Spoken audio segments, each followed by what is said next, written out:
Doctor Banerjee, ये जो अभी डॉक्टर बीना ने कहा कि हम घुसते थे और उसके बाद डेड बॉडी के साथ ही बिठा दिया जाता था, एक नॉर्मल प्रैक्टिस था।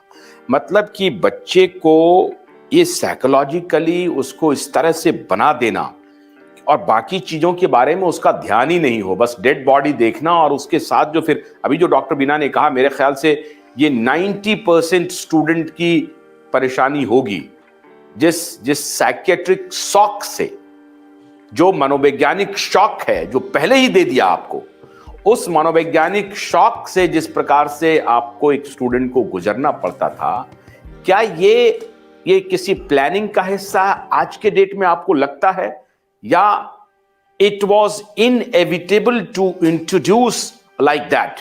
एनी स्टूडेंट जो अभी अभी एमबीबीएस की पढ़ाई के लिए इंटर किया है, उनको आप डेड बॉडी के साथ बिठा देते थे। मैं इसकी कड़ी इसलिए जोड़ना चाहता हूं कि ये दवाइयों के ऊपर जो एमआरपी के पीछे केमिकल का लोचा, केमिकल के पीछे मोनोपोलिस्ट का लोचा, ये क्या है, मैं दर्शकों को बताना चाहता हूं। डॉक्टर साहब, मैं इससे सहमत नहीं हूँ, क्योंकि जो मॉडर्न जो भी हमने पढ़ाई किया है और आजकल बाकी लोग भी डेड बॉडी हैंडल करते हैं आयुर्वेद में भी, और ये एक साइंटिफिक ऑब्जर्वेशन से, सिस्टमेटिक वे से कई चीज़ें इसमें अच्छी बुनियाद है, इसमें कोई गलत नहीं है।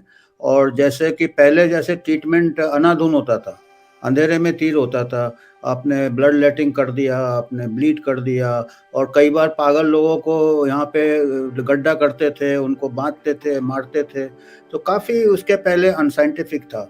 और सबसे पहले 18th सेंचुरी में वेसेलियस बोल के यूरोपियन था जो डेड बॉडी चुराता था और उसको डिसेक्ट करता था, फिर सर्कुलेशन ऑफ ब्लड पता चला। तो काफ़ी हद तक साइंटिफिक डेवलपमेंट्स हुए हैं। हम जैसे कहते हैं ना कि 50% बुरी नीयत का भी जो आउटकम होता है 50% अच्छा होता है, और 50% अच्छे नियत से भी 50% आउटकम बुरा होता है। तो हमको ये देखना चाहिए, नियत कुछ भी हो उनका, पर कुछ फायदे भी बहुत हुए। और पर्टिकुलरली सेकेंड वर्ल्ड वॉर के बाद तो काफ़ी साइंटिफिक एडवांसेस हुए मेडिसिन में। कई चीज़ें गलत भी हो गया, गलत भी होता है, सही भी होता है।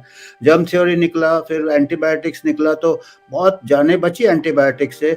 मलेरिया का ट्रीटमेंट निकला, हालांकि मलेरिया का ट्रीटमेंट जड़ी बूटी से निकला था, क्विनिन बार्क से ट्राइबल लोग लेते थे, वो पानी पीते थे। तो जो चीज़ फिर जैसे वीना कह रही थी कार्डियोवास्कुलर डिजिटलिस है, वो भी हर्ब से निकला है।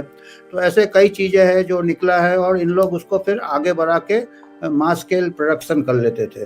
तो ऐसा कहना कि सब कुछ ही गलत है, ऐसा मैं नहीं मानूंगा।